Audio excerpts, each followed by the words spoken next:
habíamos dicho que si teníamos una masita unida al muelle y esta masa empezaba a oscilar hasta un punto máximo y luego volvía hasta un punto mínimo y volvía hasta el punto de equilibrio, volvía al punto máximo y así a lo largo del tiempo. ¿Ya? La posición en función del tiempo de esta masa cuando ejerce este movimiento armónico simple venía dada por esta solución. Entonces veamos qué significa cada uno de los términos de esta ecuación. Bien. La magnitud A de esa solución es la amplitud del movimiento. Amplitud del movimiento está dada en unidades de longitud y realmente lo que nos mide es la amplitud máxima, es decir, la distancia máxima a la que se separa la masa desde su posición de equilibrio a su posición máxima en el movimiento, en la cual luego vuelve a ir hacia el punto de equilibrio, que también será la misma distancia que llega hasta su posición mínima. ¿No? Por lo tanto tenemos el coseno de omega, en este caso omega lo que será es la frecuencia angular del movimiento, es decir, la velocidad angular que lleva este movimiento. Está dado en radianes por segundo. Entonces esta frecuencia angular, según esta ecuación diferencial, viene dada simplemente como la raíz de la constante del muelle partido de la masa. Entonces, como vemos, la frecuencia, es decir, la velocidad con la que se mueve esta masa, no va a depender de la amplitud del movimiento, sino que solo va a depender de la masa y de la constante del muelle. Es decir, a mayor masa, menor será la frecuencia angular. Es decir, si tenemos un mismo muelle y colgamos dos masas diferentes, aquella que tenga menor masa se moverá más lento, mientras que será proporcional a la constante del muelle. Es decir, si tenemos dos masas iguales unidas a dos muelles diferentes, el muelle que tenga mayor constante elástica tendrá mayor frecuencia angular, es decir, su velocidad del movimiento será mayor. Y por último tenemos phi.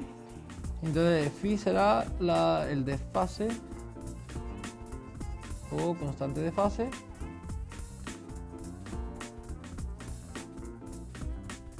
que realmente lo que nos va a medir es la posición inicial que tiene la masita cuando empecemos a estudiar el movimiento, ¿no? En el tiempo de igualación. Un típico movimiento armónico simple, hemos dicho que la posición viene dada en función del tiempo, como la amplitud por el coseno de la frecuencia angular por el tiempo más el desfase. Entonces, si representamos gráficamente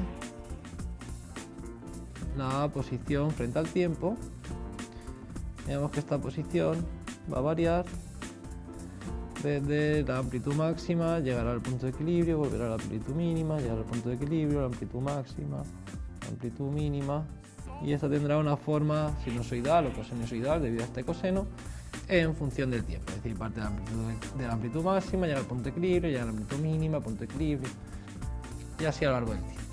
Entonces hay un parámetro muy importante, o dos parámetros muy importantes, para determinar estos movimientos armónicos, que se denomina el periodo y la frecuencia.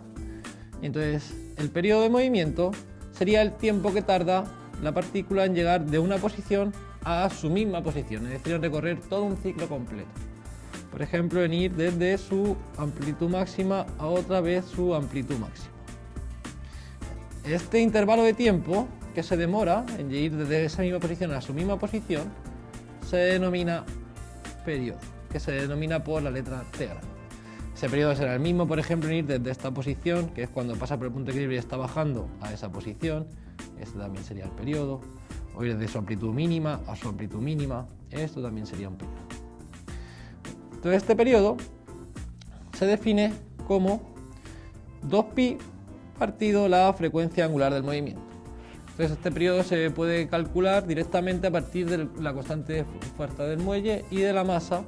Dado que esto era la raíz de k partido por m, lo podemos determinar como la raíz de la masa partido de la constante de muelle.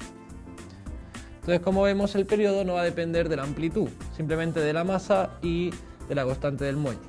Si estiramos más el muelle o estiramos menos el muelle, el periodo de oscilación será el mismo, lo único que irá más rápido o más lento. A su vez hay otro parámetro muy importante para analizar ese tipo de movimientos, que se denomina la frecuencia. Y esta frecuencia simplemente es la inversa del periodo, y lo que nos determina es el número de oscilaciones completas, de oscilaciones que se realizan en un intervalo de tiempo. So